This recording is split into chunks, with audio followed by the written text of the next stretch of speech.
tidak selamanya ahli strategi dalam organisasi itu adalah pemimpinnya. Kaderisasi itu tidak berjalan dengan baik, tapi menerima orang itu atas dasar pekerjaan gitu.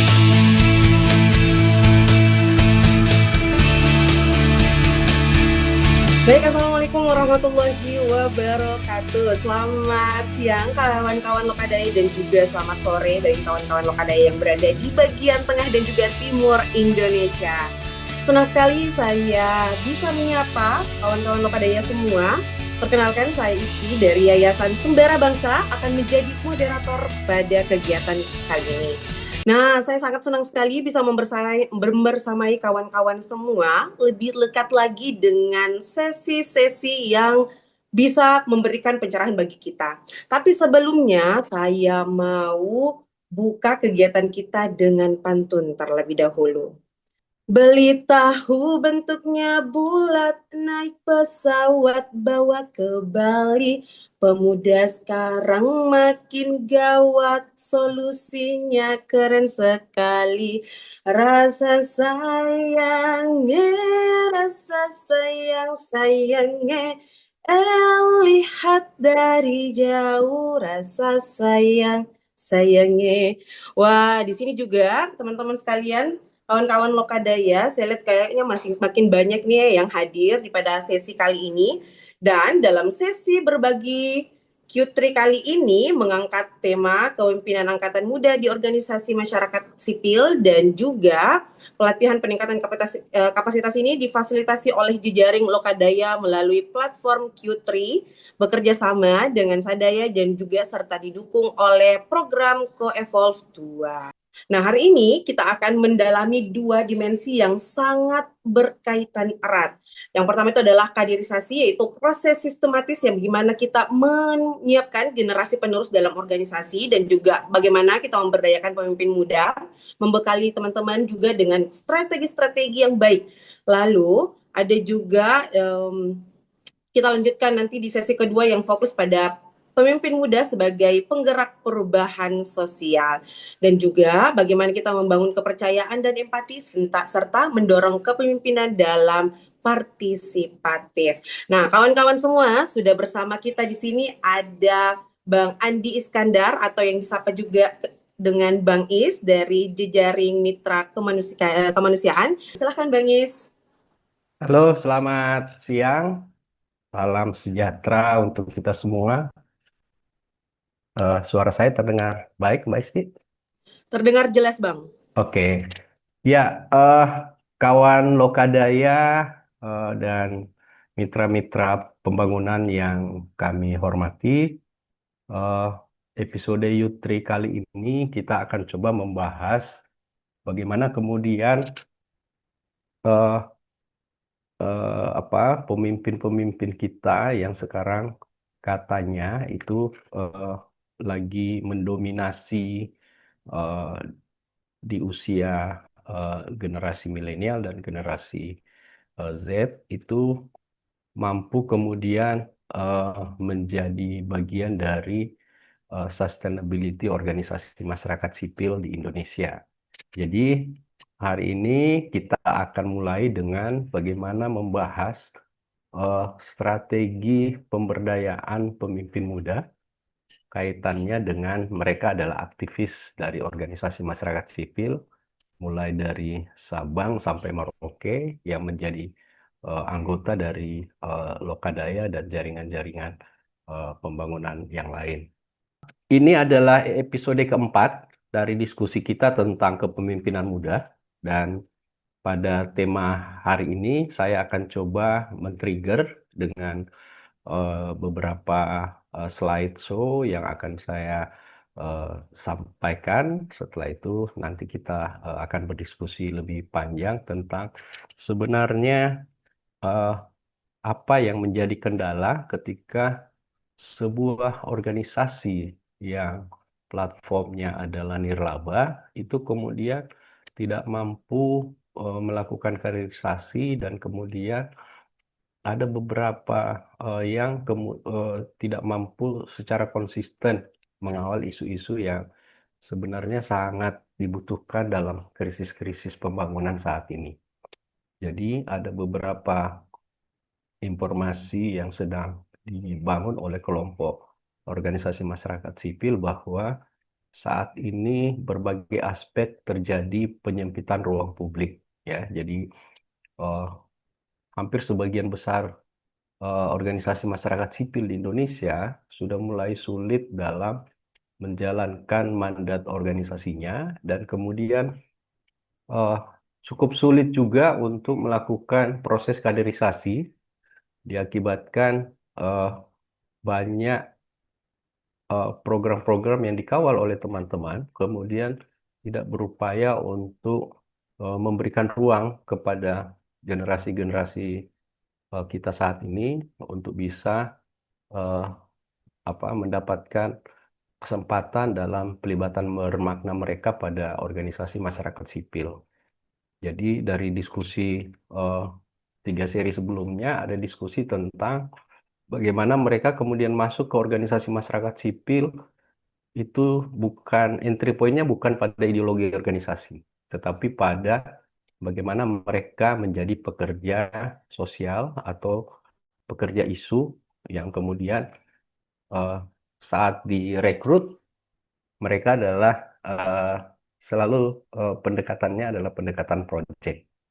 Nah, kita sepakati dulu nih bahwa pemimpin muda itu sebenarnya adalah agen perubahan, ya. Dalam konteks pemimpin muda sebagai agen perubahan, sebenarnya mereka perlu menciptakan tujuan yang jelas dan bisa diselaraskan oleh semua anggota di organisasi.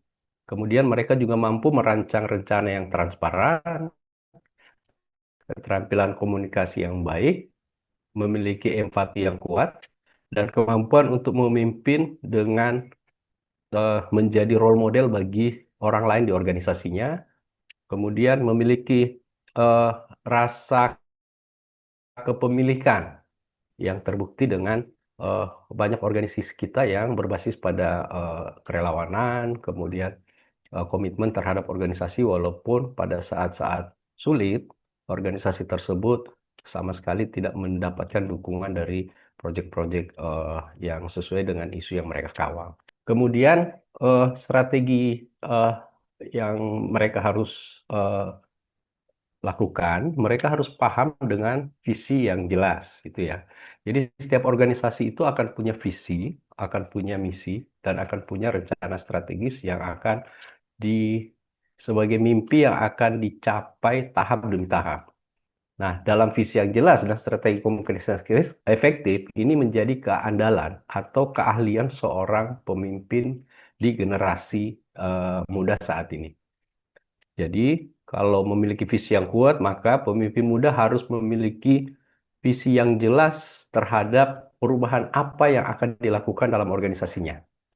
Mampu mengartikulasikannya kepada seluruh tim dan membuat mereka memahami pentingnya perubahan dan menginspirasi mereka untuk berkontribusi. Jadi, tidak sebagai seorang eh, anggota dari organisasi yang dengan semangat mudanya itu hanya eh, kecenderungannya pasif, gitu ya. Jadi ini eh, sudah mulai ada peran-peran inisiatif yang dilakukan oleh kelompok-kelompok usia muda di organisasi. Nah, selanjutnya adalah keandalan mereka yang lain itu adalah ketika berkomunikasi, mereka cenderung adalah tipe yang terbuka, tipe yang memahami keberagaman, tipe yang kemudian menganggap komunikasi baik secara verbal maupun menggunakan teknologi, mereka menguasai aspek ini. Jadi mereka akan bisa dengan terbuka mengawal perubahan melalui komunikasi yang efektif. Nah, kemudian selanjutnya strateginya dalam bagaimana eh, saluran komunikasi pemimpin perubahan perlu menggunakan berbagai saluran komunikasi yang lain, gitu. Jadi memastikan pesan perubahannya tersampaikan dengan baik, dan saya kira salah satu yang menjadi mainan anak-anak sekarang itu adalah eh, ilmu pengetahuan berbasis teknologi. Jadi mereka dengan gampang tuh memviralkan semua, memviralkan isu, memviralkan sebuah kejadian yang kemudian orang lain akan melihat bahwa eh, organisasi tersebut sudah mulai memikirkan perubahan-perubahan signifikan yang diinginkan oleh organisasinya. Pelibatan tim dan kepemimpinan partisipatif ya. Jadi eh, anak-anak pada usia muda itu di organisasi masyarakat sipil itu cenderung harus selalu menjadi eh, tim yang melibatkan orang lain di dalam organisasinya dalam proses perubahan. Ya, walaupun mungkin gap antara usia terjadi juga di organisasi, ada yang dengan usia eh, apa yang di bawah milenial ya, kemudian ada juga yang mereka sudah milenial, kemudian generasi Z, itu kemudian eh, duduk bersama dan membicarakan bagaimana proses perencanaan dan implementasi perubahan untuk mendapatkan dukungan dan komitmen. Nah, yang kedua, berdayakan anggota tim, ya, dalam hal ini anggota tim berkesempatan untuk berkontribusi dan mengambil peran aktif dalam proses perubahan.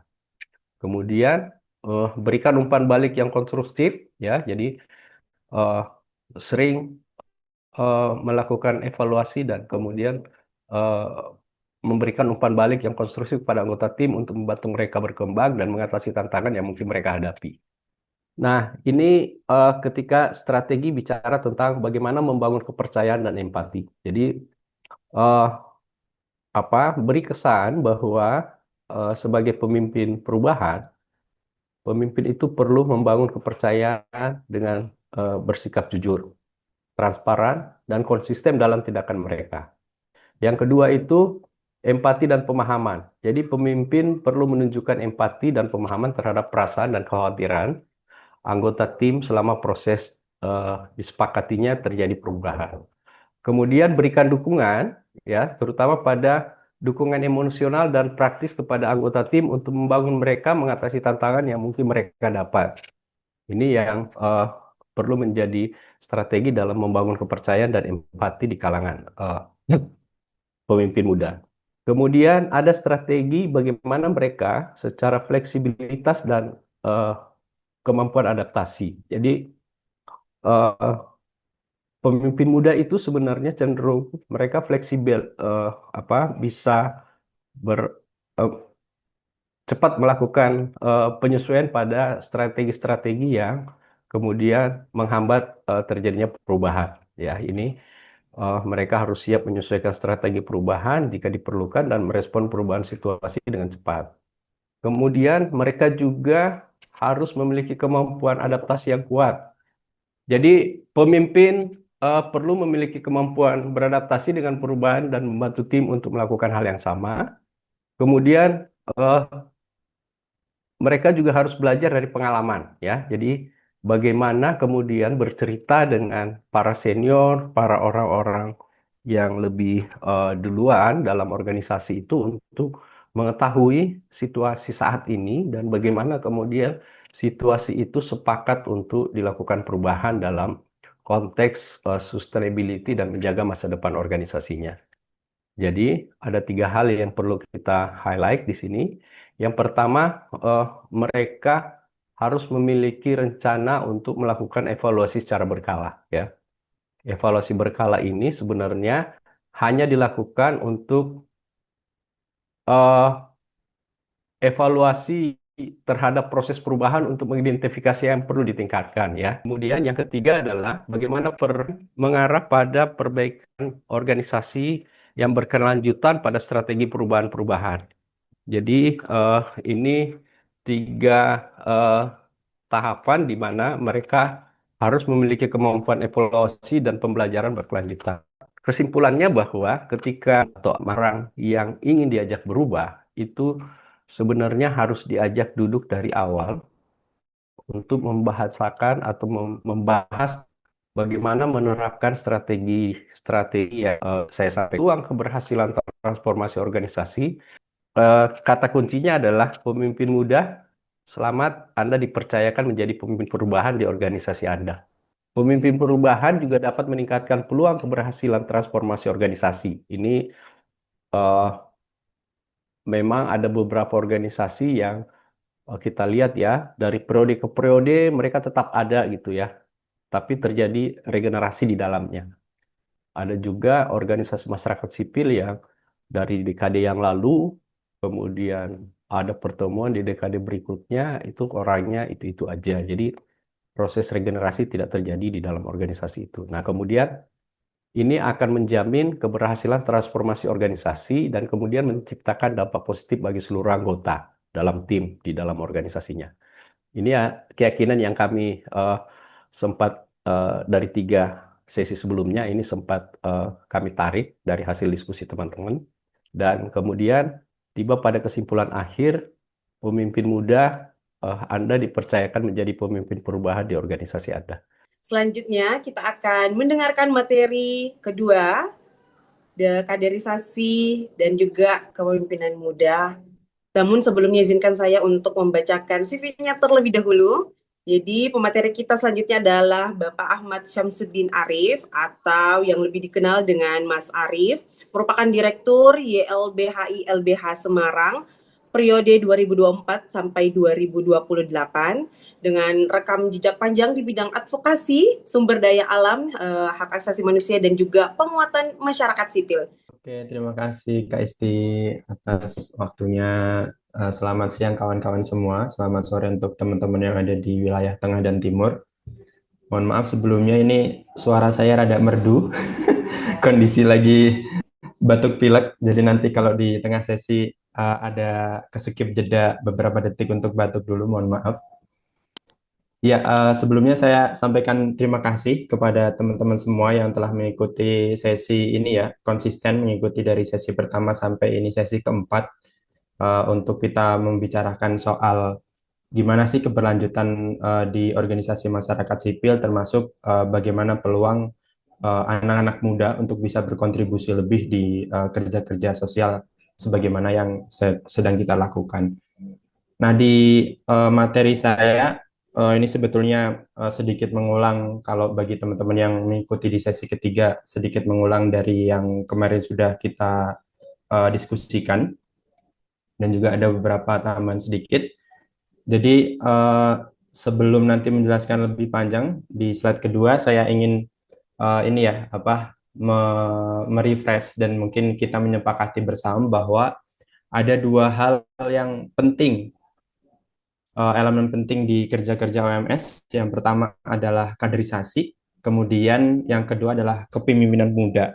Kenapa ini kemudian sangat penting soal kaderisasi dan kepemimpinan muda? Karena 2 elemen ini memastikan keberlanjutan, kemudian relevansi dan juga dampak organisasi di dalam jangka yang sangat panjang gitu.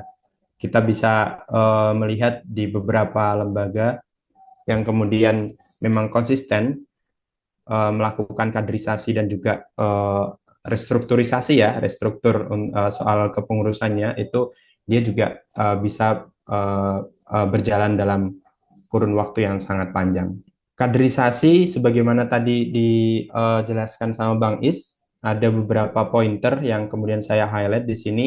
Kaderisasi itu adalah proses yang kemudian dia itu mempersiapkan dan mengembangkan anggota atau kader yang agar dia dimaksudkan untuk mampu mengemban peran penting dalam organisasi, termasuk nantinya menjadi seorang pemimpin. Nah, tujuannya adalah untuk mencetak individu yang memiliki komitmen, keterampilan, dan juga pemahaman terhadap visi misi serta ideologi organisasi. Yang pertama adalah sebagai seorang kader yang kemudian dia diproyeksikan menjadi pemimpin di organisasi masyarakat sipil, maka kita yang kemudian sekarang sudah ada lebih dulu, atau kemudian kita yang sudah menempati posisi di organisasi masyarakat sipil lebih dulu, maka kita harus menjaga satu soal pewarisan nilai. Oke, anak muda dia fresh, kemudian punya pengalaman di ini ya, teknologi dan sebagainya, itu penting, tapi kita sebagai orang yang sudah lebih dulu di organisasi pasti punya nilai, pasti punya prinsip yang kemudian itu tidak boleh dirubah.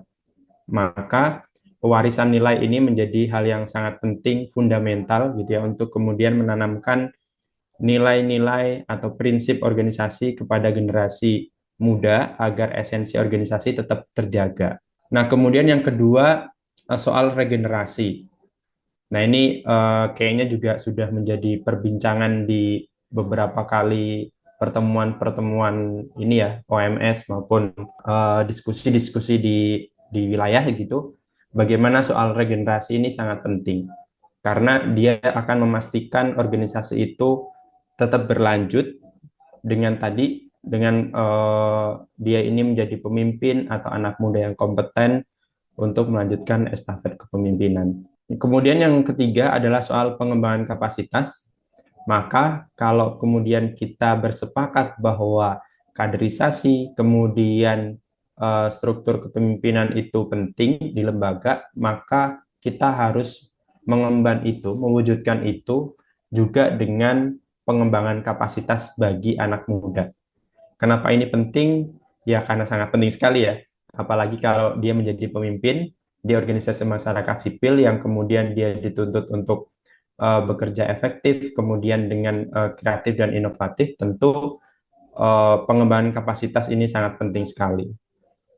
Misalkan kapasitas manajemen, manajerial kelembagaan, kemudian komunikasi, keterampilan advokasi, seperti itu, tentu itu juga sangat penting bagi dimiliki oleh anak muda utamanya dan juga bagi pemimpin di lembaga itu sendiri. Kemudian yang keempat adalah adaptasi zaman. Ini menyesuaikan proses kaderisasi dengan kebutuhan modern. Misalkan pemanfaatan teknologi dan respon terhadap tantangan global. Nah, sekarang isu-isu global sedang naik, baik itu geopolitik, kemudian juga isu-isu yang lainnya, termasuk isu pendanaan ya, pendanaan secara global yang juga berpengaruh terhadap bagaimana konsistensi organisasi masyarakat sipil ini. Nah, di sini saya memberikan beberapa contoh-contoh praktik kaderisasi. Kalau di lingkup mahasiswa dulu, ketika kita masih kuliah gitu, S1 atau kemudian yang S2 masih berlanjut, di beberapa organisasi ekstra kampus itu kemudian juga mereka melakukan kaderisasi. Di PMII misalkan mereka ada 3 tingkat, Mapaba, kemudian PKD dan PKL, kemudian di HMI juga ada LK1 sampai kemudian LK3. Di GME ini pun demikian, begitupun juga di organisasi ekstra lainnya. Nah, di organisasi masyarakat sipil, setidaknya yang saya ini ya, apa namanya, alami dan juga belajar gitu, diskusi sama mereka, di lingkungan LBHI ada proses kaderisasi namanya Kalabahu, Karya Latihan Bantuan Hukum, yang ini kemudian juga bertingkat. Kalau bagi anak yang pertama akan masuk LBH itu Kalabahu Muda, kemudian nanti ketika dia akan menjadi staff atau menjadi kepala bidang, dia akan mengikuti Kalabahu Madya, kemudian ketika nanti dia akan jadi pimpinan, maka dia akan mengikuti Kalabahu Utama. Begitupun di Walhi dengan ada PKW 1, PKW 2, dan PKW 3. Nah, di PKBI ini juga ada sistem kaderisasi, mungkin nanti Bang Is bisa bercerita lebih banyak. Di PKBI ada namanya Kader Sentra Mitra Muda, di mana ini adalah bagaimana menggait anak muda untuk terlibat, kemudian memprosesnya di situ, ada monitoring evaluasi, dan disitulah kemudian proses kaderisasi berjalan. Nah, meskipun kemudian memang kaderisasi ini sangat penting dengan beberapa fokus tadi, ada tantangan di proses kaderisasi. Pertama, sebagaimana tadi yang dijelaskan Bang Is di pengantarnya, bahwa sekarang sedang terjadi proses shrinking civic space atau penyempitan ruang sipil. Nah, ini berpengaruh juga terhadap proses kaderisasi. Kenapa? Karena ancaman serangan fisik, kemudian kekerasan, ancaman cyber, kemudian judicial harassment, termasuk pembatasan proses serta pendanaan, itu juga sangat berpengaruh. Misalkan sekarang soal May Day, kemudian sebelumnya di Indonesia Gelap, bagaimana kemudian citra yang dibentuk oleh media ya, untuk kemudian melihat bahwa organisasi masyarakat sipil atau LSM itu dianggap sebagai anti asing begitu, yang kemudian itu narasi itu dipelihara gitu oleh negara. Nah, ini yang kemudian jadi ada framing yang sebegitu masifnya, memframing kita ini adalah ya ansih, bahwa kita ini hanya anti asing yang kemudian berjalan ketika ada program. Padahal kan tujuan dari organisasi masyarakat sipil sebagaimana tadi pengantarnya dari Lokadaya, kita ini sebagai agen perubahan, kemudian juga menjamin agar mendorong agar pemenuhan hak asasi manusia di Indonesia ini juga dijamin oleh negara. Seperti itu. Nah, tapi kemudian kondisinya seperti ini. Yang kedua soal ketahanan finansial. Nah, ini ngaruh ke lembaga, bagaimana diversifikasi sumber pendanaan dan juga manajemen keuangan yang efektif diperlukan untuk mendukung program kaderisasi ini. Nah, di situasi saat ini ya, ketika kemudian isu geopolitik juga menguat, itu sehingga beberapa pendanaan juga akhirnya berpengaruh gitu. Misalkan USAID dengan ada statement Donald Trump untuk kemudian memutus semua subsidi mereka, atau kemudian soal charity mereka ke negara-negara lain itu ditarik, itu juga sangat berpengaruh besar di Indonesia. Kemudian isu perang Rusia Ukraina juga berpengaruh, begitupun dengan perang-perang yang lainnya. Nah, ini juga menjadi tantangan gitu. Kalau kemudian finansialnya nggak ada, manajemen keuangannya masih kurang, tentu ini akan berpengaruh terhadap proses kaderisasi di lembaga itu sendiri. Nah, kemudian yang ketiga adalah soal gap generasi atau kesenjangan generasi. Nah, ini yang juga sering dibicarakan gitu. Bagaimana perbedaan pandangan antara generasi yang lebih dulu masuk di OMS dengan yang baru aja masuk atau anak-anak muda yang kemudian mereka tertarik di isu-isu sosial. Nah, ini biasanya kemudian akan terjadi konflik kalau kemudian lembaga tidak mampu mengelola itu secara lebih inklusif. Nah, sehingga ini diperlukan komunikasi antar generasi yang efektif, satu, termasuk juga lembaga harus memfasilitasi itu bagaimana agar lembaga menjadi lembaga yang aware, lembaga yang inklusif bagi semua golongan, baik itu Gen Z, Gen Y, maupun gen-gen yang lainnya, baby boomer, dan sebagainya. Citra negatif ini sebetulnya nyambung di proses ringing civic space tadi ya. Bagaimana kalau di isu eksternalnya adalah bagaimana framing negara saat ini terhadap organisasi masyarakat sipil yang mereka kritis gitu terhadap situasi demokrasi saat ini. Mereka dianggap sebagai anti asing yang kemudian itu berpengaruh. Kemudian termasuk kasus-kasus kekerasan seksual yang kemudian dialami atau kemudian terjerat kepada teman-teman aktivis, itu juga banyak. Nah, di internalnya adalah ini mungkin butuh di cross check ke yang lainnya, tapi semoga ini tidak terjadi, adalah bagaimana adanya perpeloncoan atau kemudian senioritas yang tidak sehat, yang kemudian ini memicu ke banyak hal, sehingga membuat anak muda ini tidak nyaman berada di lembaga itu. Nah, ini juga mungkin menjadi otokritik bagi kita ya, untuk membangun infrastruktur kelembagaan agar lembaga kita itu menjadi lembaga yang nyaman bagi semua gender, semua ragam usia, dan juga semua agama dan keyakinan. Next. Nah, kalau soal potensi pengabdian di OMS, mungkin teman-teman di sini semua karena adalah berada di organisasi masyarakat sipil, tentu sudah sangat mafhum sekali ya bagaimana, karena kita adalah organisasi masyarakat sipil yang kemudian menyuarakan soal suara masyarakat, tentu kita punya kedekatan emosional dengan komunitas yang kita dampingi. Kemudian keberpihakan yang itu kemudian membuat trust masyarakat terhadap kita makin kuat. Kemudian ada fleksibilitas dan kreativitas, bahwa kerja kita sangat fleksibel, kita bisa kerja dimanapun gitu dengan waktu sangat fleksibel. Kemudian karena kerja kita adalah soal menyuarakan apa yang kemudian menjadi isu kita dan juga isu komunitas, tentu kreativitas, kampanye, inovasi itu diperlukan. Nah, kemudian dampak dan pengaruh, karena kita menyadari bahwa kerja kita ini tidak bisa dilakukan sendiri, ada proses berjejaring, maka kita punya peluang besar di situ, kita punya jaringan luas, baik itu di nasional maupun di internasional. Kepemimpinan muda di OMS ini sangat penting karena dia punya beberapa karakter. Ini menambahkan mungkin juga mengulang dari yang tadi disampaikan Bang Is, soal integritas dan visi yang jelas. Kemudian tadi udah disampaikan Bang Is, kemudian inklusivitas. Nah, ini kemudian penting ya, lembaga kita ini menjadi lembaga yang inklusif.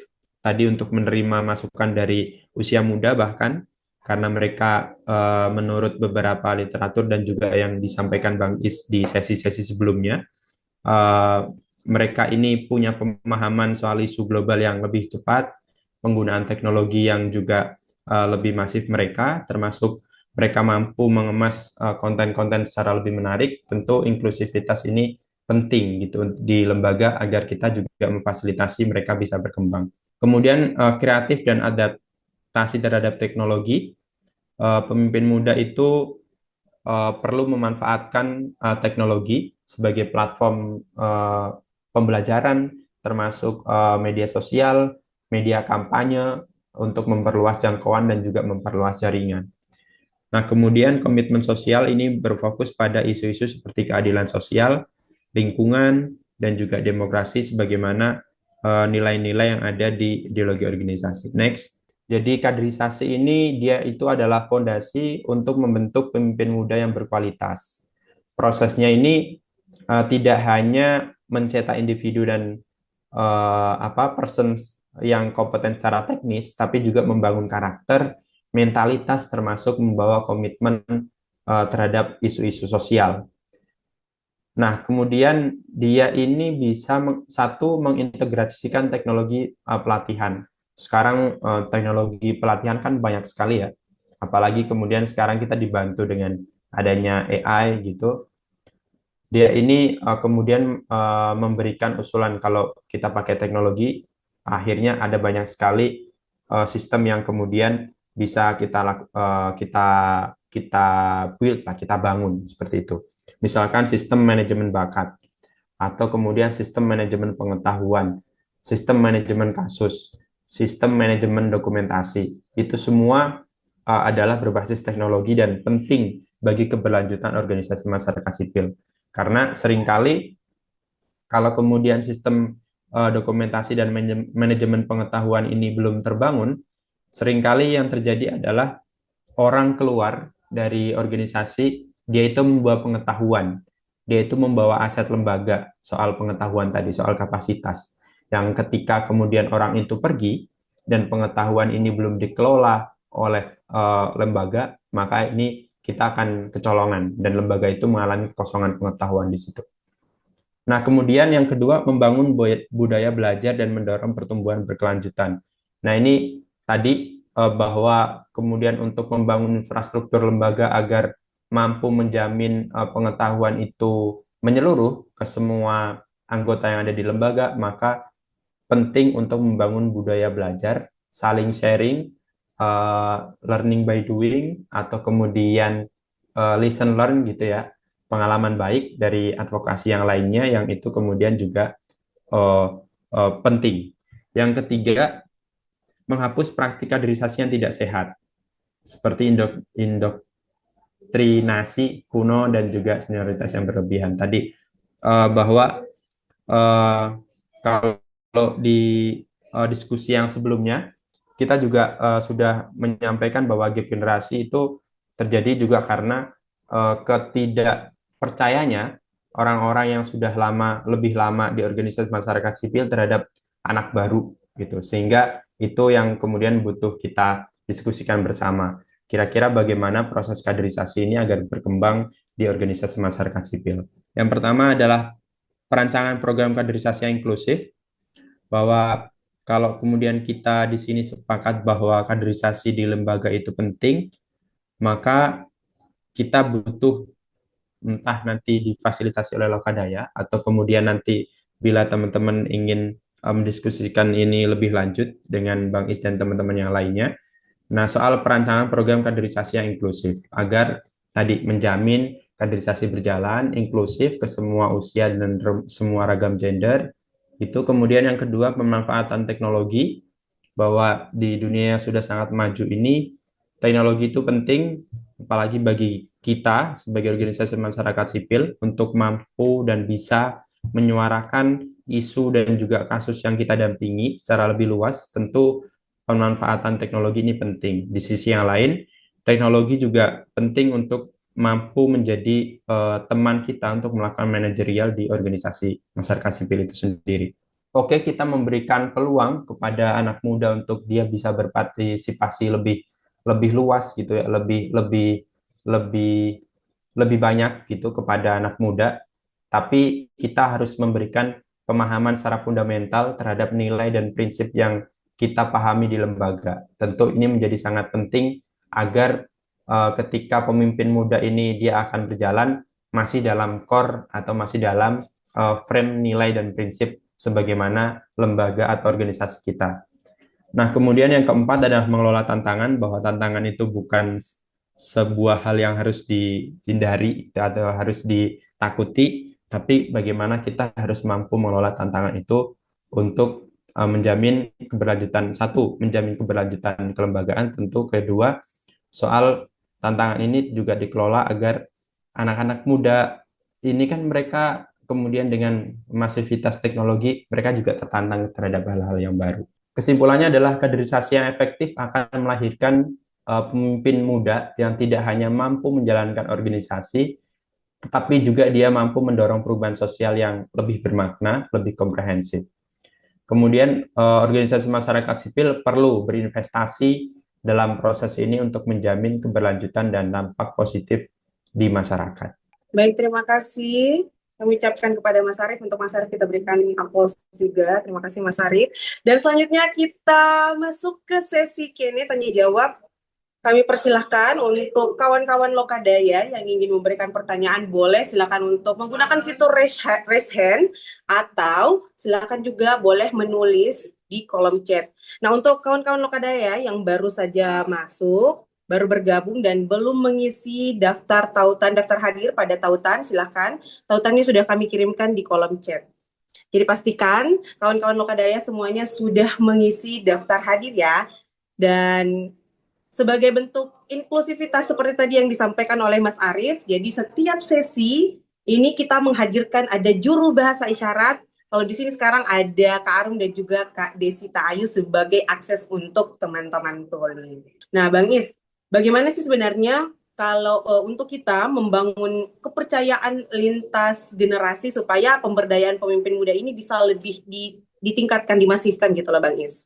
Sebenarnya biasanya ada pertanyaan begini nih. Sebenarnya siapa sih yang eh, apa ahli strategi dalam organisasi gitu ya? Jadi biasanya orang selalu eh, menjawab bahwa pasti eh, yang menjadi ahli dalam eh, organisasi itu adalah para pemimpinnya atau para direkturnya atau para orang-orang yang memegang eh, mandat sebagai leader dalam hal itu.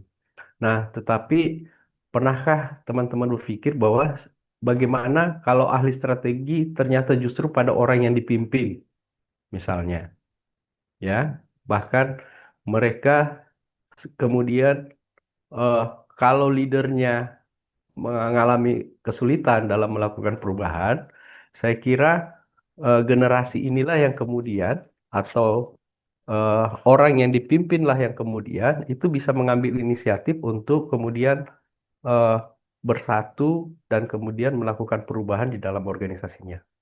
Ya, ini memang sebuah kendala yang cukup apa ya, realitanya ini cukup susah untuk di apa dipahami oleh beberapa organisasi masyarakat sipil ya, karena melihat bahwa tidak selamanya ahli strategi dalam organisasi itu adalah pemimpinnya. Bisa saja pemimpin sudah dalam kondisi eh, apa eh, ya kacamata kuda lah ya, menganggap yang disampaikan Mas Arief itu ya, menganggap eh, organisasinya fine-fine aja, tidak perlu melakukan proses generasi, tidak perlu melakukan perubahan ya.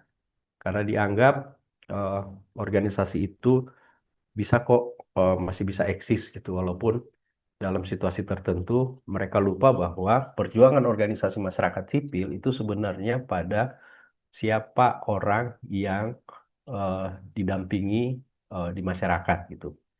Jadi ya pemikirannya sebenarnya bukan pada organisasinya saja, tapi siapa penerima manfaat dari berdirinya organisasi dengan visi dan ideologi organisasi yang dimiliki.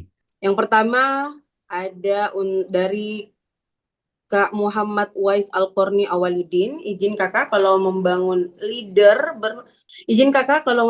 leader berbasis kearifan lokal sesuai dengan prinsip-prinsip kedaerahan di zaman Gen Z, itu sekarang gimana ya?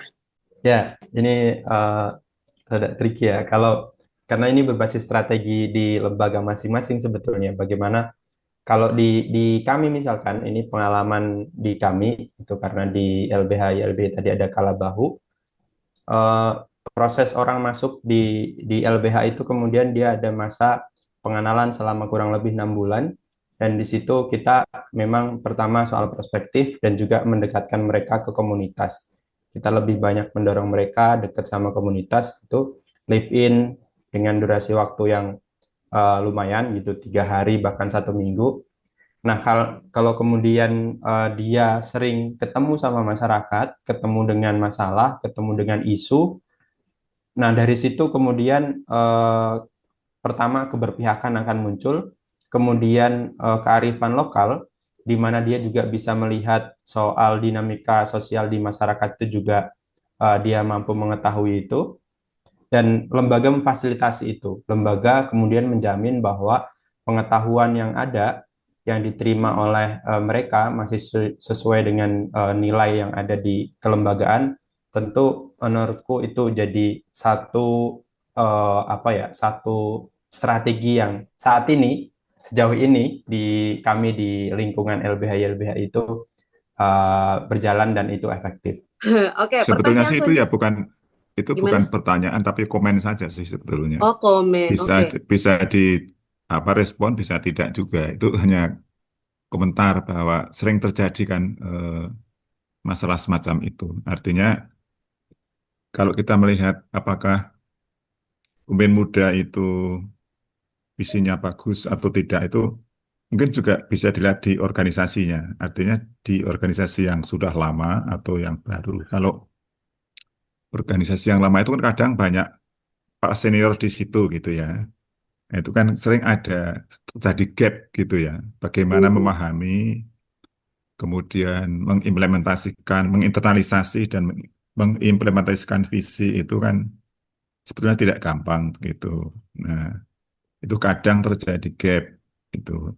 Bukan berarti yang senior lebih baik, belum tentu juga gitu. Kadang-kadang walaupun dia senior, kalau dia eh, apa slower ya, eh, lambat belajar begitu ya lama juga. Tapi kalau dia cepat belajar, walaupun masih muda, masih baru, juga bisa cepat belajar begitu. Tetapi hanya dalam realitasnya, Bang, itu kadang terjadi. Kalau dari Bang Is Iya, sendiri ya. iya. Eh, Mas Prat, saya sepakat ya dengan itu. Eh, Sebenarnya diskusi kita ini itu tidak semata-mata bahwa kemudian organisasi itu eh, dengan konteks gap generasi yang ada itu kemudian eh, menghambat mereka untuk sepakat melakukan perubahan ya. Jadi perubahan juga tidak selalu membawa kemajuan ya, Pak Frans ya. Bisa jadi perubahan, tapi Setuju. ya, tapi kalau eh, visioning teman-teman di generasi muda ini itu sebenarnya tidak menggugurkan pengalaman-pengalaman para seniornya.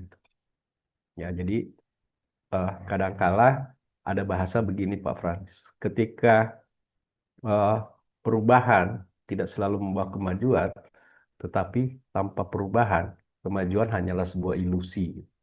Kira-kira itu Mas Pran. Jadi saya sepakat betul, saya memahami betul banyak, banyak organisasi masyarakat sipil dengan gap usia, gap kesenjangan pengalaman yang cukup jauh, ya, sehingga kemudian eh, kelompok-kelompok muda ini merasa sungkan atau segan untuk eh, mereka sebenarnya udah sepakat nih mau mau menginisiasi perubahan, tetapi karena dominasi pemimpin-pemimpin masa lalu atau senior-senior mereka, akhirnya inovasi mereka ini tidak bisa di di apa tidak bisa terakomodir oleh organisasi.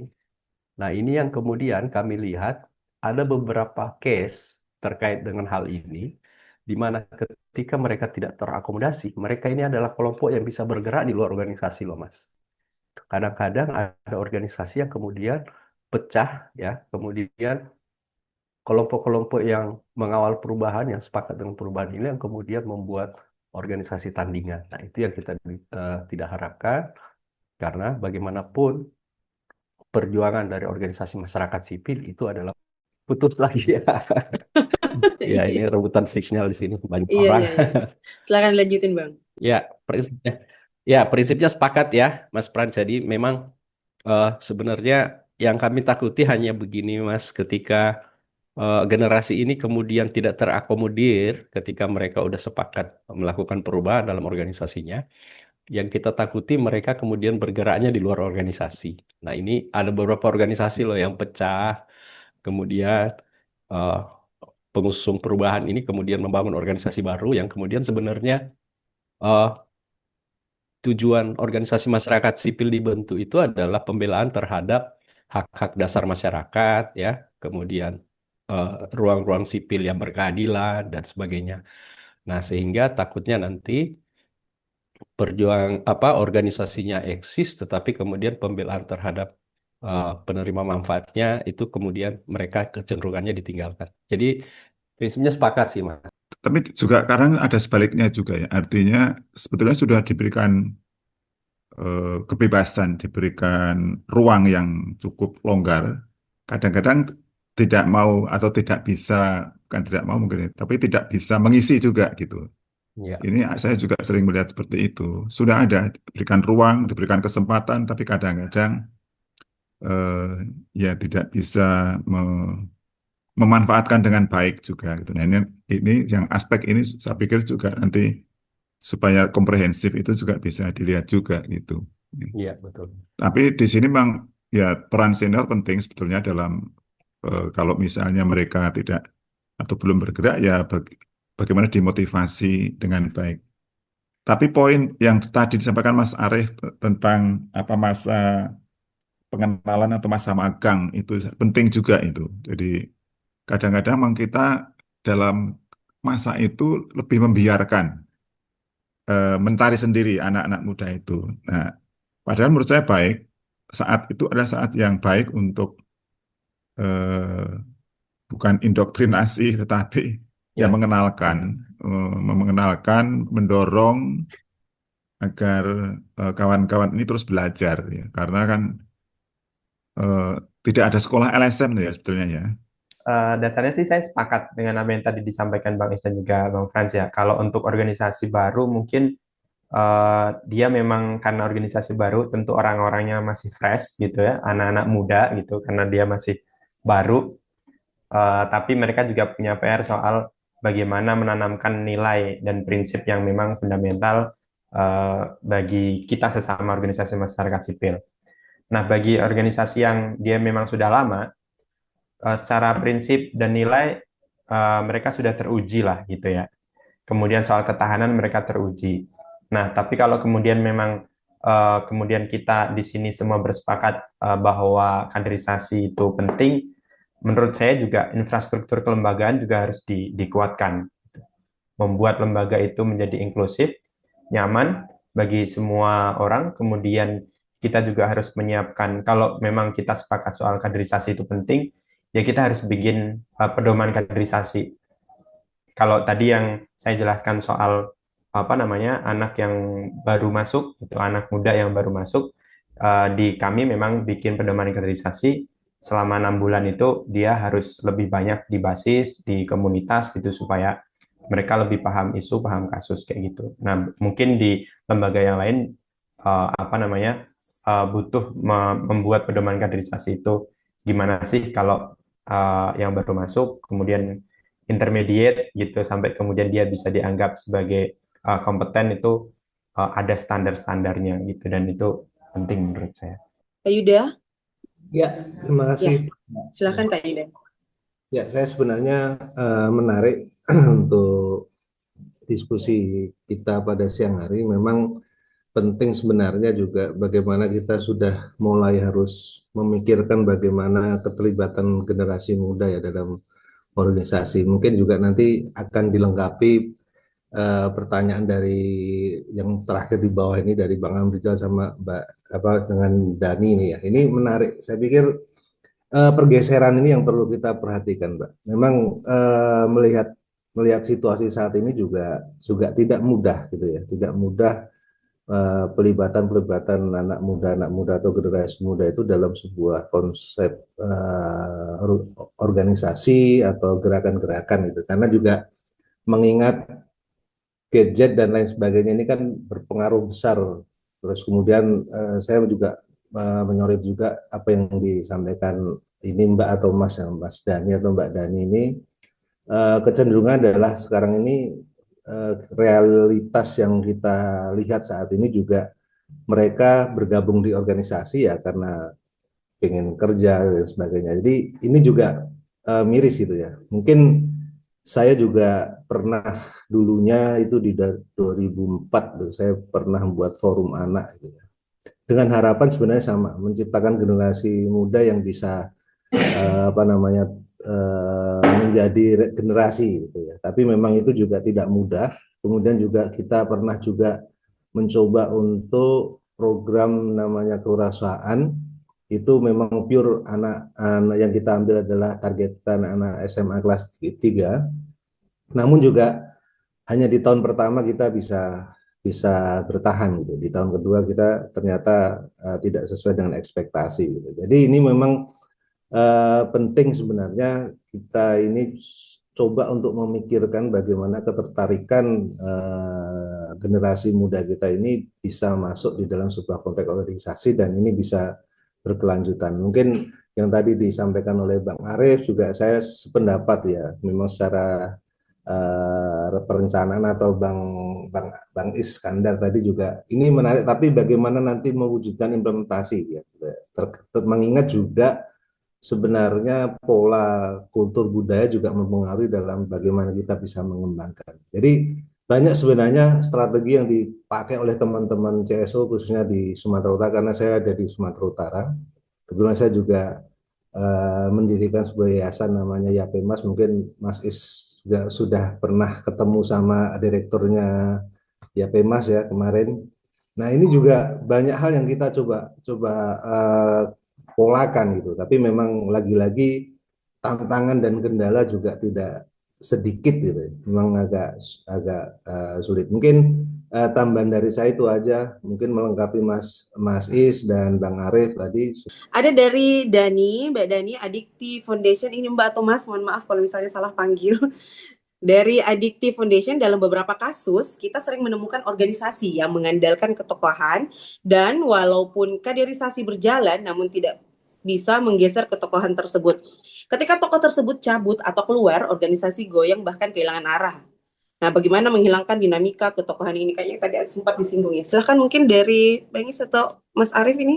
Ya, maka itu Arief. sebetulnya tadi yang saya sampaikan, infrastruktur harus disiapkan. Oke, misalkan kemudian memang ada ketokohan dan dia aware soal kaderisasi, infrastrukturnya harus dipersiapkan.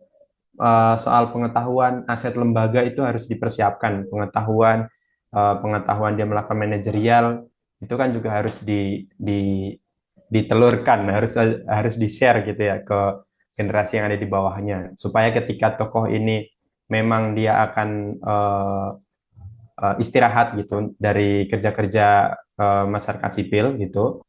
Nah, maka lembaga itu bisa shuttle, bisa oke, sudah ada SOP, sudah ada aturan yang kemudian itu bisa berjalan kayak gitu. Nah, kalau kemudian dia kemudian kaderisasi hanya berjalan begitu aja, tapi infrastruktur kelembagaan, bagaimana manajemen pengetahuan, manajemen kekayaan lembaga, pengetahuan itu kan bagian dari kekayaan ya. Nah itu kapasitas juga bagian dari kekayaan. Nah itu tidak dikelola, tentu yang terjadi sebagaimana yang tadi saya jelaskan, orang pergi, dia membawa pengetahuan. Sehingga ketika orang itu pergi, maka lembaga mengalami kekosongan pengetahuan di situ. Maka itu tadi infrastruktur kelembagaan menjadi sangat penting. Ya, saya kira ini yang menjadi mapping awal kita ya. Jadi bagaimana kemudian ada sebuah organisasi yang melekat pada satu orang. Itu kemudian ketika yang disampaikan Mas Arief tidak disiapkan resource organisasinya itu. Ini kemudian berdampak pada itu tadi. Kita kehilangan kekayaan, kehilangan pengetahuan, kehilangan sumber daya potensial dalam organisasi. Nah, sesi empat sesi ini sebenarnya kita mencoba untuk jangan sampai, ini fakta ya, yang disampaikan Mbak Dani atau Mas Dani, saya juga bingung ini laki-laki apa perempuan Mbak Isti ya. Jadi eh, ini fakta ya bahwa eh, dulu kita di Indonesia itu hampir lebih kurang 1.000 lebih organisasi masyarakat sipil kalau mau dilihat ya lintas isu dan berbagai isu. Kemudian pada COVID dan setelah statement presiden kita yang mengatakan bahwa Indonesia is a middle income country, kemudian mulai tuh uh, donasi donor-donor dari utara-utara sudah beralih ke utara selatan gitu. Kemudian ya banyak eh, NGO itu kemudian tidak bisa sustain karena kemudian ya kondisinya begini, tidak terjadi transfer pengetahuan, tidak terjadi eh, kaderisasi dan tidak ada aktor atau agen perubahan yang disiapkan untuk eh, alih kepemimpinan. Saya lama nggak Zoom, jadi dari sini semua yang, mohon maaf, saya mungkin kenal Pak Frans, mungkin teman-teman pernah dengar Bina Swadaya, saya 21 tahun lah di sana. Terus kemudian saya mendirikan lembaga tapi memang belum diaktifkan. Tapi menurut saya terkait dengan kaderisasi, Mas Arief di Semarang, saya dulu di Undip Mas, tapi tahun 90 saya kuliah, jadi udah kelihatan tuanya lah ya pasti. Saya bahkan belum lahir itu, Pak Agus. Belum lahir ya Mas? Iya, belum lahir. Saya dulu di Tembalang. Ya kalau saya ngelihat kan gini, kalau bicara, saya nimbrung aja, jadi pengalaman pribadi juga di dalam organisasi beberapa kali saya pindah. Menurut saya kaderisasi itu mungkin tidak perlu ada timeline khusus kapan harus ada kaderisasi. Tetapi mungkin kalau itu menjadi budaya organisasi tentang bagaimana seluruh organik yang ada di dalam lembaga itu selalu terlibat dan terbuka, nah ini menurut saya, maka rasanya itu kaderisasi itu udah within proses gitu. Jadi dia udah di dalam proses itu sendiri. Kalau dulu pengalaman saya, misalkan di dalam diskusi-diskusi manajemen gitu, itu dari sopir sampai direktur itu ya kumpul dalam satu ruangan 1 tahun atau setengah tahun membicarakan tentang arah lembaga. Jadi semuanya di situ berjalan. Dan menurut saya itu cukup efektif. Karena sebelumnya saya juga di lembaga asing itu tidak terjadi hal-hal seperti itu. Belum tentu di asing itu lebih demokratis itu loh Mas Arief, enggak juga. Saya pernah di lembaga asing itu. Saya bilang tentang strategis menurut saya memang kadang-kadang kita itu lemah di manajerialnya, di manajemennya Mas Arief. Jadi kalau kayaknya kita ngomongin strategis, di leadership-nya, di nilai-nilai, tapi diturunkannya itu sering kita gagal. Gitu. Kalau saya kan gini, kalau orang ngomongin bahwa LSM itu kemudian sebagai organisasi yang anggap saja inklusif gitu, tetapi ekspresinya kan berbeda-beda. Zaman dulu LSM itu pakai jin bolong, kaos oblong kan begitu. Sekarang anak Gen Z mungkin nggak mau disuruh begitu. Gitu. tapi jangan dituduh bahwa mereka kurang LSM. Itu yang penting menurut saya. Gitu. Karena mentalitas keberpihakan dalam perjuangan itu mungkin sudah beda gayanya. Yang tua itu di puncak pasti turun. Maka memang wajar, memang kalau udah nggak ada tangga untuk naik lagi, ya mungkin lembaga lain atau aktivitas lain yang dia bikin puncak baru. Dan puncak yang lama dia diam itu ya seakan sama yang muda. Dan ini kerelaan yang mungkin dengan segala pertimbangan entah strategisnya atau sentimentalnya itu kan campur-campur itu, Mas. Nah, itu silakanlah diolah di pribadi masing-masing begitu. Nah, selanjutnya kita lanjut lagi, ada dari Mas Sam Rizal dari Medan, yang tadi saat ini tidak banyak OMS yang dipelopori anak-anak muda. Bisa jadi terkait masa depan yang abu-abu. Nah, bagaimana cara mengajak anak-anak muda ini tertarik untuk tergabung dengan OMS dan selanjutnya betah bertahan sesuai minat dan juga visi misi mereka. Mungkin mulai dari dari Mas Arief kali ya. Untuk Amrizal ini harusnya Mas Arief. Nanti saya yang Mbak Dani di Ya, bawahnya. oke. Selanjutnya silahkan Mas Arief. Kalau OMS yang dipelopori anak muda ada, memang kayaknya sih nggak banyak gitu ya. Tapi ada misalkan kayak organisasi-organisasi, apalagi di isu-isu ekosop itu banyak tuh. Enter Nusantara, kemudian cerah gitu. Ngomong-ngomong soal transisi energi itu banyak, dan itu anak-anak muda. Greenpeace juga bisa dikatakan masih dalam umur inilah, anak-anak muda. Di isu-isu kampanye itu banyak itu anak-anak muda itu, karena kampanye menggunakan teknologi, kemudian mereka juga bisa mengambil angle dari mana saja. Itu anak-anak muda banyak di situ. Cara mengajak anak-anak muda tertarik untuk bergabung dengan OMS ini sebetulnya di saya sendiri, di lembaga kami juga itu jadi tantangan. Meskipun Pak Agus tadi bilang bahwa saya masih muda tapi ngapain ngomong kaderisasi gitu. Tapi kan ini tidak hanya ngomongin di periode saya aja, Pak Agus, tapi kan ini bagaimana lembaga ini agar bisa sustain panjang gitu. Makanya Saya salut. sistem apa? Ya, Pak. Makanya bagaimana agar lembaga ini bisa sustain, bisa lama gitu. Nah, caranya yang dilakukan, yang pertama kita juga harus mampu membranding diri ya, membranding lembaga menjadi lembaga yang memang dia itu lembaga yang nyaman, lembaga yang kemudian bisa jadi tempat banyak orang, apalagi di kami gitu, lembaga bantuan hukum yang kita ngomong soal demokrasi, ngomong soal vis a vis dengan negara.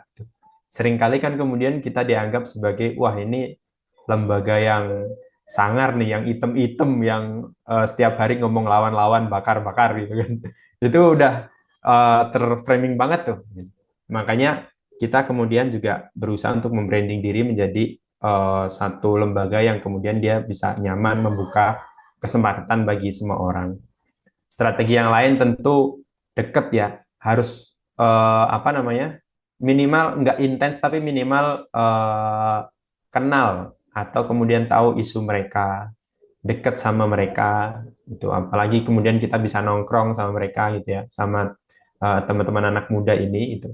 Nah, itu juga jadi satu upaya untuk kita bisa kemudian tahu isu saat ini itu apa sih, Gen Z itu apa sih, supaya kita bisa tahu burnout itu apa sih, mental health itu apa sih gitu. Itu kan yang kemudian selalu jadi pembahasan anak-anak muda zaman sekarang ya. Soal mood swing itu apa sih gitu. Kalau kita orang yang sudah lama di organisasi masyarakat sipil, wah mau sakit pilek ya tetap, kalau kita mau ke basis ya ke basis, kita mau aksi ya tetap aksi gitu. Tapi kalau anak saat ini nggak bisa begitu. Nah, itu kan hal-hal yang kemudian kita juga harus tahu soal situasi saat ini. Kemudian kalau kita sudah bahasanya itu, kalau bahasa sekarang karena kita lagi terframing, kita semua lagi tertuju kepada DPR, ini kan lagi belanja masalah nih. Kita lagi ngedraft DIM, daftar inventarisir masalah gitu kan. Nah, selanjutnya kita kemudian harus membangun infrastruktur. Balik lagi ya, ini mohon maaf sekali lagi, saya ulangi lagi, harus membangun infrastruktur kelembagaan untuk menjamin itu tadi semua. Satu, membuat lembaga yang nyaman. Kedua, kita juga harus adaptif terhadap situasi kondisi anak muda. Tadi ngomong soal mental health, ngomong soal burnout, kayak gitu. Bagaimana kita menjamin itu agar lembaga juga nggak gagap. Iya, saya melihat aja bahwa melihat dan mengamati aja bahwa saat ini ada dinamika yang menarik ya. Kemudian bagaimana kemudian ormas, terus juga gerakan-gerakan masyarakat sipil itu sudah berubah menjadi seperti kayak korporat ya. Bagaimana kemudian tidak kaderisasi itu tidak berjalan dengan baik, tapi menerima orang itu atas dasar pekerjaan gitu. Nah, setelah masuk baru kemudian dikader gitu. Sehingga dalam beberapa hal saya perhatikan tidak ada rasa kepemilikan, tidak ada rasa senasib sepenanggungan, dan nilai-nilai yang diperjuangkan organisasi kemudian itu menjadi tidak melekat pada diri mereka. Dan ketika mereka merasa bahwa pekerjaannya sudah selesai atau kontraknya sudah selesai, mereka pergi meninggalkan organisasi tersebut. Nah, itu yang menjadi tantangan tersendiri menurut saya ketika kita berbicara tentang kaderisasi, bagaimana kemudian organisasi itu bisa sustain kalau misalnya orangnya tidak bertahan keluar masuk, apalagi tidak ada yang, kalau bicara landasan dasar berorganisasi ya, yang kemudian punya cita-cita bersama gitu. Kurang lebih seperti itu sih. Ya, ini memang fenomenanya begini ya, Mas Dani. Jadi ada beberapa eh, apa, terutama pada generasi saat ini, organisasi masyarakat sipil itu dilihat sebagai pemberi kerja, gitu ya. Jadi mereka memang ketika dikasih, jadi ketika awal dilakukan eh, apa penyadaran atas nilai-nilai organisasi itu mereka biasanya resisten. Jadi mereka strateginya saat ini saya lihat yang paling tepat adalah melibatkan dulu dalam konteks ketika ada organisasi tersebut mengerjakan proyek. Nah, sambil kemudian nilai-nilai dan semangat organisasi itu mulai pelan-pelan eh, dibudayakan. Nah, saya pernah apa mentor saya pada organisasi development itu pernah bilang begini bahwa eh, minimal ada 5 segmen yang menggambarkan siapa orang yang bergabung dalam organisasi non-profit. Yaitu yang pertama dia sebut sebagai network seeker, yang merupakan kelompok yang anggotanya memiliki motivasi bergabung dengan organisasi non-profit untuk mengembangkan jaringan kerja yang dibutuhkan dan untuk mengembangkan karir dan bisnisnya. Itu yang pertama ya dilihat. Yang kedua, ada yang dikenal dengan istilah friendship seeker, ya. Adalah kelompok yang anggotanya merindukan sebuah pertemanan dan persahabatan.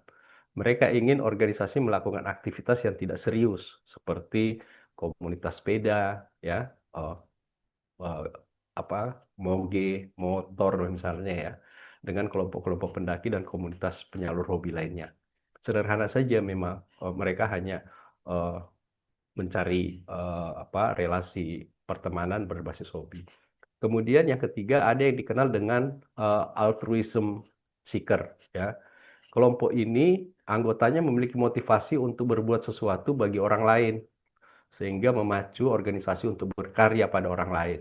Nah, biasanya ini mereka lebih pada aktivitas-aktivitas kebencanaan, ya, aktivitas gerakan amal dan membantu sesama merupakan keinginan kuat bagi anggotanya. Hampir sebagian besar sebenarnya lima, lima model seeker yang saya sampaikan tadi itu ada semua sekarang ya, di zaman sekarang. Karena anak-anak muda sekarang ini kalau dia tidak bisa stabil, dia tidak bisa eh, berlama-lama ketika hal itu tidak bahasanya tidak relate lagi dengan kondisi dia gitu. Jadi ini biasanya dia defense sendiri, dia keluar, kemudian mencari kelompok-kelompok atau organisasi-organisasi yang bisa mengakomodir apa yang dia inginkan. Jadi memang praktiknya begitu, Mas, yang terjadi saat ini. Mas Handoko ya, boleh. Silakan Mas Baik, Handoko. baik, terima kasih. Sebetulnya lebih berbagi pengalaman dari yang terjadi. Gini kan, oh ya, saya harus mendeklar dulu. Saya adalah aktivis generasi kedua untuk gerakan masyarakat sipil di Indonesia, tetapi saya sangat concern dan sangat sepakat bahwa gerakan masyarakat sipil ke depan itu sangat ditentukan oleh orang-orang muda, seperti yang Mas Arief, Mas Iskandar, dan lain-lain gitu. Dalam pengalaman, karena saya kebetulan fasilitator untuk pengembangan kapasitas organisasi dan kelembagaan masyarakat sipil, itu sering menemukan bahwa regenerasi kepemimpinan itu terhambat oleh sistem di organisasi itu yang memang tidak memungkinkan. Tidak memungkinkan artinya bahwa tadi teman-teman kaderisasi dan seterusnya itu sudah disampaikan gitu. Kalau dalam kaitan sebetulnya proses manajerial itu kan punya anggaran dasar tuh, anggaran rumah tangga itu. Itu tidak pernah memastikan bahwa adanya kaderisasi sebagai itu. Itu satu. Karena itu saya kok berpikir begini, sesuai dengan mandatnya OMS adalah visinya pada gerakan sosial. Tadi Pak Frans juga sudah mengomentari. Cara memaknai kepemimpinan di organisasi masyarakat sipil itu adalah bukan jabatan, tapi lebih peran dan fungsi. Sehingga kalau toh bukan direktur dirinya, sebetulnya dalam posisinya dimanapun, itu dia bisa menjalankan fungsi-fungsi kepemimpinan untuk perubahan sosial. Itu yang pertama. Yang kedua, untuk memungkin terjadinya tadi, orang muda itu mempunyai visi, peran, kepemimpinan, ya memang dari individunya itu harus memperkuat atau menyiapkan kapasitasnya ya gitu. Sehingga dua hal itu perlu dipikirkan mungkin bahwa sistem dan juga individunya, karena dalam praktek yang sesungguhnya individunya siap, sistemnya tidak memungkinkan, anak-anak mudanya mental tadi yang Mas Arief ceritakan. Tapi juga begini, kita memikirkan ya, cara memandang kepemimpinan di organisasi masyarakat sipil itu sebetulnya bisa dilihat dari dua perspektif, yaitu perspektif vertikal, artinya di dalam organisasinya dia kemudian terus ke atas sampai mungkin jadi bot sampai mentok tadi gitu misalnya. Tapi sesungguhnya keluar dari organisasi ketika dia menginisiasi organisasi masyarakat sipil yang baru dan mengisi peran strategis yang memang dibutuhkan tidak masalah, karena tantangan yang kita hadapi semakin kompleks sekarang dan membutuhkan juga peran-peran organisasi masyarakat sipil.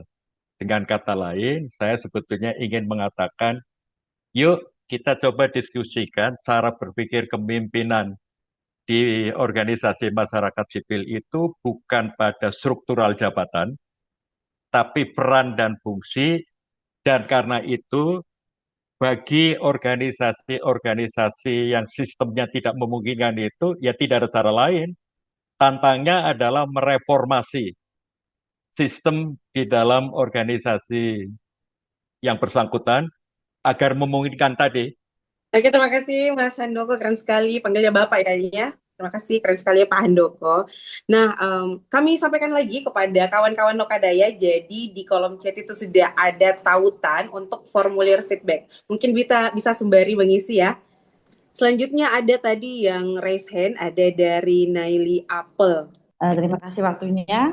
Saya Naili dari Apel, Aliansi Perempuan Lamongan. Saya mau bertanya, sebelumnya saya mau prolog dulu ya terkait ini. Di daerah kami di Lamongan, di lapangan itu sebenarnya kami itu mudah merekrut kader-kader muda itu kalau yang mau aktif di OMS lembaga utamanya di lembaga milik kami. Nah, mereka itu mau belajar, kemudian mau berjuang, tapi selain itu mereka juga ingin dapat penghasilan dari situ. Nah, persoalan menyediakan penghasilan ini yang kemudian menjadi tantangan besar untuk lembaga di daerah kami. Nah, pertanyaannya, bagaimana cara OMS kemudian mencari donor atau menggait funding untuk menjawab tantangan tersebut? Terima kasih. Ya, kalau dari saya sebetulnya ini apa namanya, kita juga harus mulai memikirkan alternatif ya soal pembiayaan di lembaga ini. Kalau kemudian kita hanya satu dari basis donor, tentu itu waktunya terbatas. Itu kemudian juga nggak semua aktivitas kita juga akan didanai gitu. Dan yang lebih pahitnya tadi, sebagaimana yang tadi Pak Agus sampaikan, jangan-jangan nanti kita jadi sangat programatik gitu. Kerjanya hanya kerja programatik, ketika ada isu yang lain kita nggak mau menyentuh gara-gara itu tidak masuk program di kita, kayak gitu. Nah, maka dibutuhkan alternatif. Alternatifnya sekarang kan crowdfunding itu banyak, kemudian fundraising itu juga dibutuhkan gitu ya, diperlukan. Laman-laman donasi itu sekarang orang kan senang tuh ya, donasi yang kemudian dia hanya sifatnya QRIS gitu.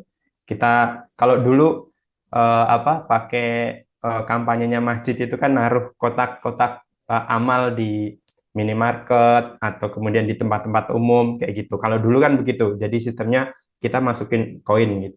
Nah, sekarang kan lebih mudah dengan QRIS, jadi kita tinggal kemana-mana langsung tap aja QRIS itu, orang bisa bisa apa namanya bisa berdonasi kayak gitu.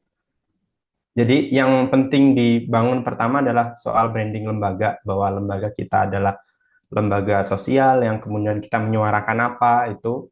Kemudian setelah itu ya kita harus bikin mekanisme itu tadi, soal fundraising. Fundraising ini bisa banyak hal. Misalkan kalau di kota-kota biasanya kan setiap hari Minggu itu ada CFD, Car Free Day. Nah, kita bisa kampanye di situ, menyuarakan soal isu yang kita bawa, kemudian meminta orang untuk berdonasi. Prinsipnya sebenarnya saya sepakat sama Mas Andoko ya. Banyak model-model organisasi sekarang, masyarakat sipil, yang kemudian krisis pada pemimpin mudanya gitu ya, kaderisasi. Tapi banyak juga organisasi yang tumbuh kemudian itu diinisiasi oleh teman-teman generasi. Ya, prinsipnya saya sepakat betul apa yang disampaikan Mas Handoko dan Pak Frans serta Pak Agus Suswanto. Nah, untuk yang yang menjawab terakhir itu, krisis terhadap donor itu sebenarnya sesuatu yang perlu kita lihat secara apa besarannya seperti apa sebenarnya. Karena Indonesia ini masih punya potensi untuk mendapatkan peluang-peluang dari negara-negara yang memiliki dana besar untuk ini ke Indonesia di uh, geser ke Indonesia. Hanya saja saya lihat modelnya agak berubah gitu, model pendanaannya.